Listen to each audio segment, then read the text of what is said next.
Hello guys, so today we are having a look at HeavyOCity's new sample library. It's part of their Novo collection, so Novo's the big string collection they've put out recently, and they're doing expansion packs for that. And this is Intimate Textures from HeavyOCity, and so far my impression of it is it's absolutely stunning. Like the detail you're getting in the sounds and what it's doing with the strings and how intimate it is absolutely stunning. What I've done here is just made a real quick project just using like 4 different versions of the patches, because there's tons of presets to go through, but it's all completely configurable as well. And we're just going to go over some of the interface and what some of the sounds are like. So let's just have a listen real quick to the little piece I've put together, just using some chords, a couple of notes, a bit of arpeggiation, just playing on the keyboard here. It's NKS compatible, so I can browse it straight from my library as well and use all the NKS features. Loving it so far. Let's have a little listen here.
Alright, so that's the little piece I've put together, and as you can hear, that's very in-depth, it's very stereo, there's lots of automation and things going on, but I've not had to do that much to achieve what I was after, and that's what's pretty special about this. So for example, if we listen to just the top one here, this is the only one that I've written any automation on, and I've just written 2 key parts, and what's very clever about it is the macro control, which allows you to link multiple different bits together to automate. So if we open the patch here, let's pop a loop on. This section up here, I've just done some touch automation with the macro control. And the macro control can be linked to a number of different parameters. As you can see here, the macro control is controlled by this rotating orb type image in the middle, and you know we're manipulating these different areas and different amounts, envelope, EQ, filter, drive, gate and space, and you can click on them and then change what they're going to and what they're doing, and really do quite a lot with just this one piece of automation. So if you have a listen here, it's just going to take this note, and when this chord comes in, it's going to start pulsating that chord, and it works really well.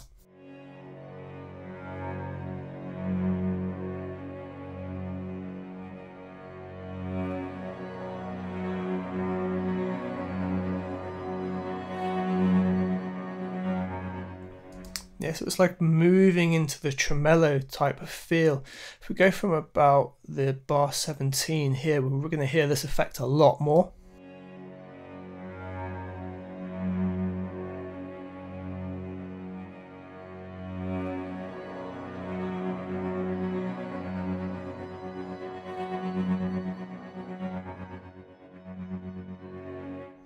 Yeah, and it's introducing that gate stutter effect and changing so much just from that subtle control, but it's not drastic and you've got full control over it, which is just such a nice feature to be able to do that so quickly and easily.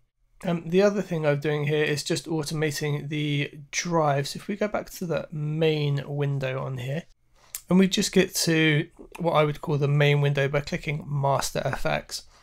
And just here over on the left, I've turned Punish on, which is obviously a nice little homage to HeavyOCity's Punish plugin. If you haven't seen what that can do, link in the description or above right now, because there's a review on that.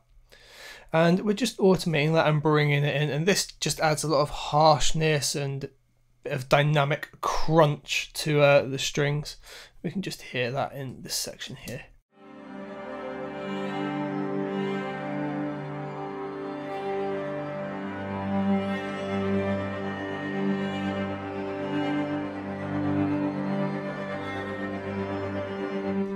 If we really overdo it, you can get a real idea for what it's doing.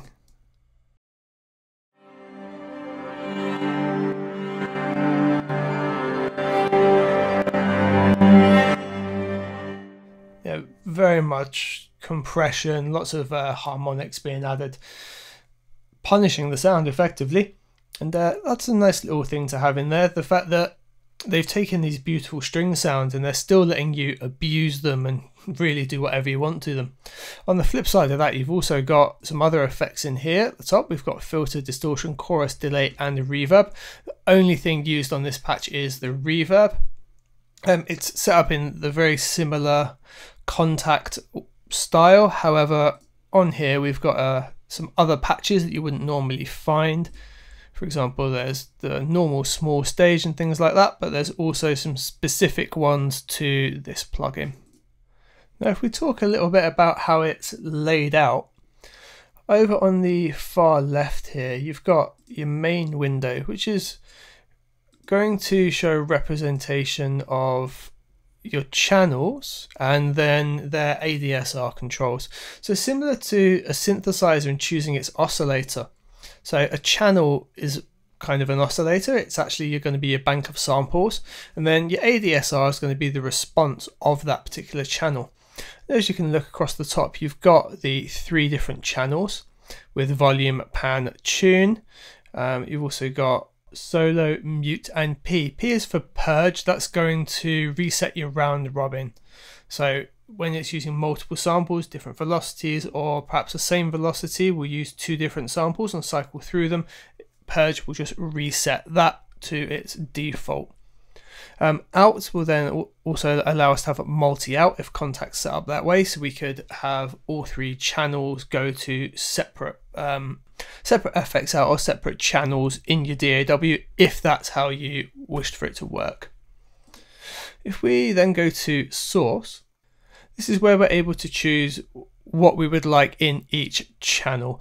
Similar to if we were programming the synth, because I'm liking that analogy, and we've got 3 oscillators, it's where we would choose our waveforms in this case. Because it's a similar sort of layout, it's a concept that you should be familiar with. Then we've got 3 section types, violin, viola, and cello.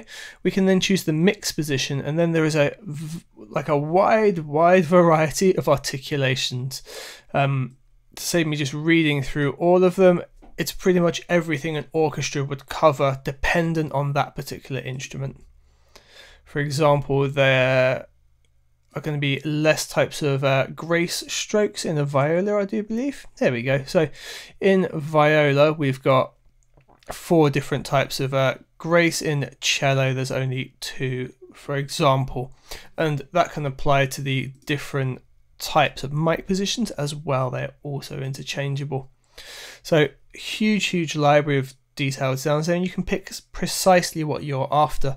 If you are just looking at browsing through, there is a huge number of presets. So if I've just hit the NKS keyboard here, we can just go into intimate textures. If we just bump over, we're starting at the top, and they're named quite nicely. So AMB is ambient, and we can just bump through these.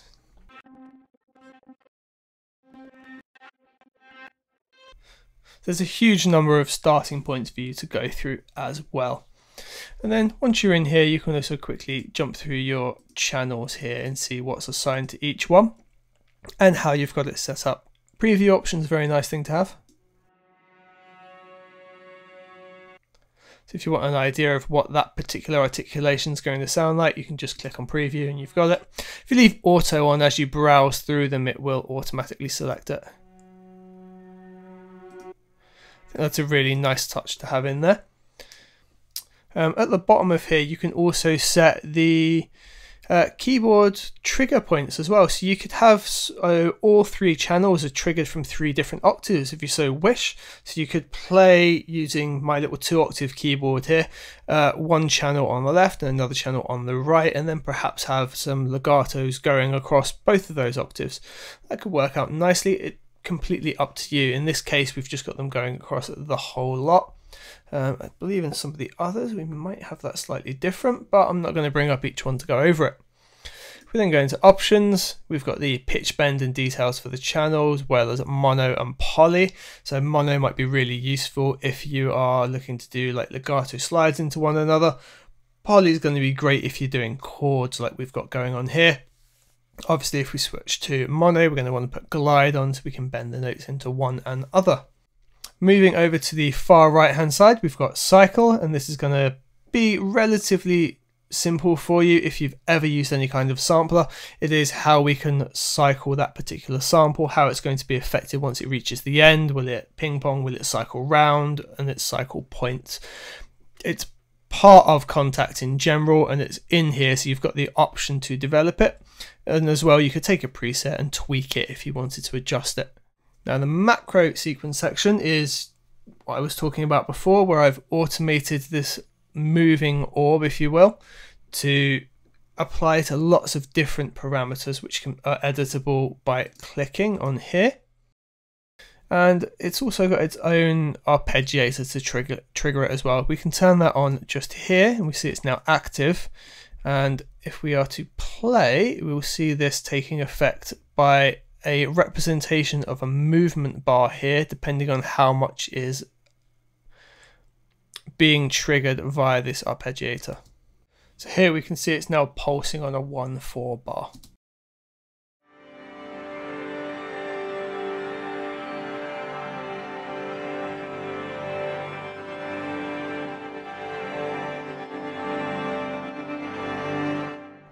That could be useful if you don't want to draw automation in, or if you want something to work rhythmically throughout a section. Then we've got what was going to be quite obviously my favorite section, is going to be the master effects section. And hey, it's introducing punish. Twist has got some interesting effects going on. If we engage that on one of these other channels, I think it'd be nice. So if we just take the last chord at the end here of this little phrase, and we'll just have a little listen to what twist is introducing here. It's currently disabled. I'll enable it and move it around. It's doing some very odd effects.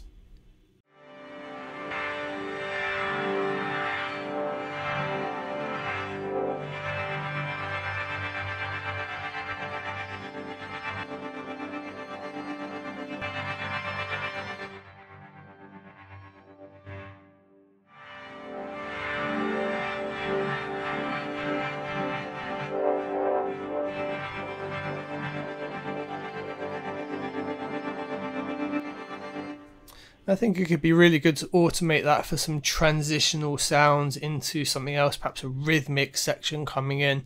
It just gives that sort of tension build up quite nicely. Now on the flip side of things, if we take this back off and we take this section just here, we've just got a Picasso Violin, I believe, we get a slightly different interface.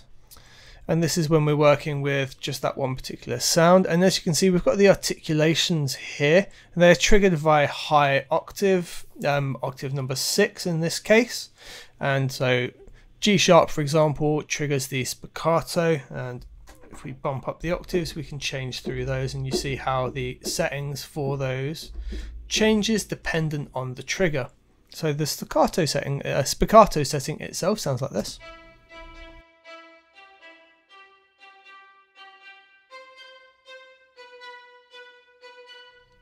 And what's really nice about that, I wanted to create a bit of space and movement around in it, and you can take the different mic positions and move them around effectively. So I've left the room and the hall at quite a low balance in the center. I've moved the close mic off to the right and brought the level right up, and brought the full mix slightly to the left and right down to just change that profile of where it's sitting. So we can undo it.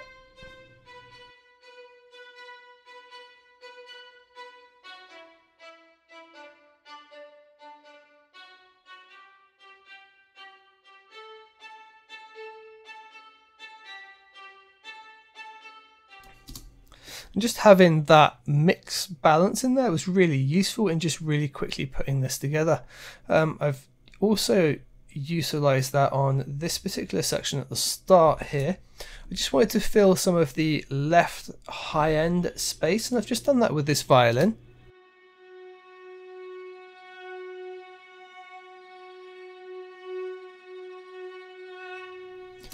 However, I've just done that simply by panning two of these channels over to the left and adjusting the volume slightly. It's another way to do it when you've got one of the more complex patches with 3 different channels loaded. So guys, this was a really quick overview of Novo intimate textures. If you want me to go in depth and do a real breakdown of how to use it and go over some more of the sounds, let me know in the comments down below and we can absolutely do that. What I would recommend, if you pop over to the HeavyOCity website, there is a brilliant breakdown video of exactly how this was made, what's going on and how to use it. And if you're interested, it's on offer right now, but it won't be on offer for long. Grab it. I mean, when I first played this and did this chord, made the hairs on my arms stand up.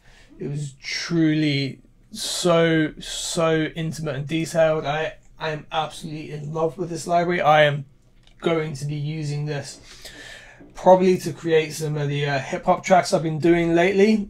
Definitely going to use some of the detailed strings in there, especially on things like a breakdown, but it's also going to incorporate well into the drum and bass I've been doing. It's just a fantastic sounding library, and starting with great sounds is half the battle most of the time. I hope the video has been helpful for you guys. I will see you on the next one. Adios.